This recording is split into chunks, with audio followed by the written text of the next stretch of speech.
has his Cardinals team on point right now. With a potent offense and a playmaking defense, they appear to be the team to beat in the NFC right now. After thumping the Niners, the Cardinals have now outscored their opponents by 77 points in the team's first 3 games. 4 of the 5 teams since 1980 to accomplish the same feat went on to play in the Super Bowl. So according to FPI, Arizona has better than a 50% chance to win each of its remaining 13 games. Skip, you just heard all the numbers. Yep. Are the undefeated Cardinals a threat to really win the Super Bowl this year? Stephen A., we got to meet Bruce Arians, you'll recall, at the ESPYs a couple of years ago, spent a little time with him. I really like this guy. Yep. I think he might be the best offensive mind in pro football. And what he is doing with later career Carson Palmer and now a later career Chris Johnson is just sensational. And Larry Fitz. And Larry Fitz, that's another good one. They're revitalized, yep. All 3 of them, at advanced ages. I can't get sold on this team as a Super Bowl threat because it's built, to me, upside down. The offensive line's just okay. Might be even a little below average. The defensive line's below average. The front 7 on defense, not great. But boy, you get to the skills positions, obviously on offense with the quarterback who's playing at an extremely high level right now, even though we don't have a great measuring stick because the opponents have been that New Orleans struggling defense in week 1, Chicago's struggling offense more in week 2, and then the suddenly really struggling San Francisco defense this past Sunday. And I don't know yet, not sure about that. But they can score and score quickly because of Chris Johnson and that little kid David Johnson they have at running back. I love Ellington. He can't stay healthy, but if they get him healthy, they're going to have a real deep firepower at running back. They have a deep receiving core. You mentioned Larry Fitz, John Brown, and it just gets deeper and deeper. They can flat out score the football.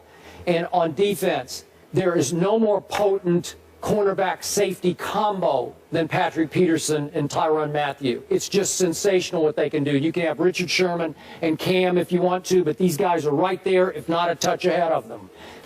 But they're built kind of from the back end up. That when you get to the forward half of the offense and the defense, it's not great.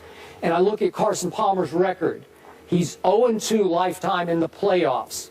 And in Arizona, he did beat Seattle at Seattle in a Week 13 game 2 years ago, a game in which Carson Palmer threw 4 interceptions, and they somehow won that game 17-10, and I don't know how they won it. But he has managed not to face Seattle since then, and now if he stays healthy, God bless him the rest of the way, he's going to have to go to the Seahawks on November 15th. They also go to the Steelers before that. Then they close with at Eagles, then Packers on December 27th, which could be a great matchup, and then Seahawks at home on January 3rd. Could be another great matchup. I want to see Carson Palmer against the premier competition because we haven't seen a lot of that in his time being upright in Arizona. He lasted 6 games last year, and they really didn't play anybody of note in those 6 games. So I just need to see a little bit more. I root for Bruce Arians. I root for Carson Palmer. They're fun to watch, but are they built to last?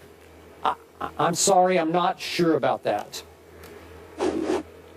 Skip Bayless, I'm with you. I'm not sure about it either, but I think I'm a tad bit more positive about them than you are because where you and I differ is that you think the offensive line is so-so. I'm not willing to go that far. I'm willing to give them a little bit more props than that, whether it's this kid Cooper, whether it's Valde only gave up a sack last year. I mean, I'm just looking at some of these guys, and then Uapati they got in the offseason. I believe that's how you pronounce his name. Mm-hmm. Consider this, Skip Bayless. You have a situation where Carson Palmer has only thrown 1 or 2 interceptions on the season. He's only been sacked 1 time, and a trio of Ellington, and he's got to get back healthy, along with David Johnson and Chris Johnson, are each averaging better than 4 yards a carry out of the backfield running the football for this team. So if you give me an offensive line and you show me that every running back is averaging over 4 yards a carry, and you combine that with the fact that they've only surrendered 1 sack on the year, I got to give props where props is due. I said Carson Palmer only threw 2 interceptions. It was 2 interceptions that he's only thrown. He's already thrown 9 touchdown passes, which brings in another guy's name into the equation. Larry Fitzgerald came out of nowhere. He's usually your wideout. Once upon a time, one of the elite wide receivers in the game.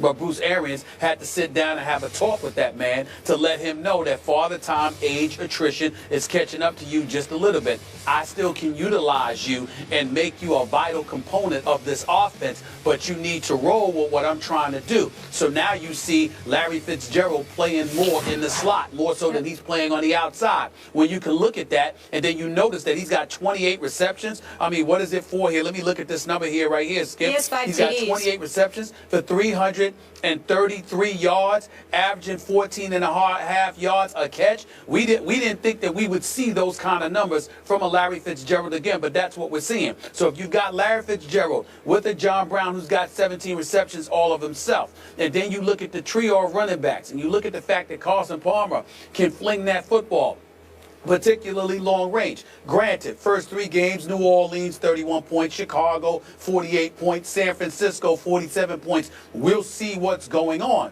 But when you talk to all the NFL experts, which I do constantly, particularly on my radio show, what they say to me, Skip, is this. Every time I bring up the Cowboys or I bring up Green Bay, they always say, don't forget Arizona.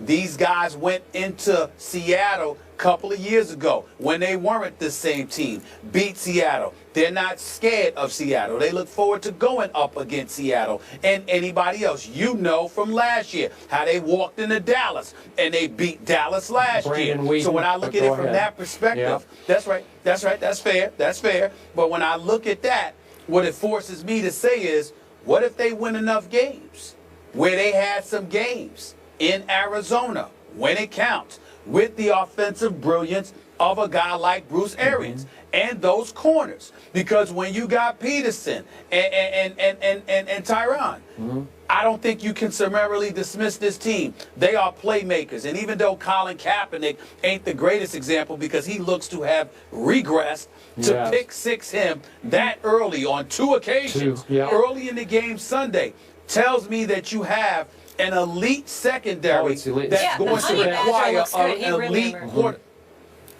Well, what I'm saying, y'all, is that an elite quarterback is going to have to beat them, and that's by playing elite, not just being elite. You have to play elite against them, and that's what I think makes them very, very interesting. Okay, so your Super Bowl pick is Seattle. So what's going to happen at Seattle on November 15th and at Arizona on January 3rd? What happens in those 2 games? I believe they split. I believe that they lose 1 game and they win 1 game against Seattle. I definitely believe that, but I'm not wavering from my pick that the Legion of Boom will go back to the Super Bowl, because I believe that whatever mission Tom Brady and the Patriots are on because of Deflategate, Seattle is on a bigger mission because they believe they gave away a Super Bowl when Pete Carroll made the worst call in NFL history by not giving Marshawn Lynch the ball a half yard away. That bad man on December 27th plays at Arizona a couple days after Christmas. Is it a Christmas present for you? Does Aaron Rodgers win that game, or does Arizona win that game? I would favor Arizona, and I'd like you to keep in mind, I am an Aaron Rodgers fan, not a Green Bay Packers fan. I think that Aaron Rodgers can play at an elite level and still lose. And I think that's definitely plausible against Arizona. Okay, so it sounds like you have Arizona losing only a couple of games, maybe. I think Arizona's got a chance to go 12-4, 13-3. I think they're going to really battle nip and tuck with Seattle for the NFC West, and I think Seattle is behind the 8 ball because they lost those first 2 games. So they're already 2 games behind Arizona, and because they're going to split, they're going to remain 2 games behind. So Arizona is going to have to lose 2 additional games, all right, preferably within the conference, in order to pull out the NFC West. And I think that's a really, really hard sell at this particular moment in time to assume is going to take place. Okay, I'm just saying no Super Bowl threat here in Arizona. All right. They had double-digit. I think they're a threat. I just don't know if they'll get it.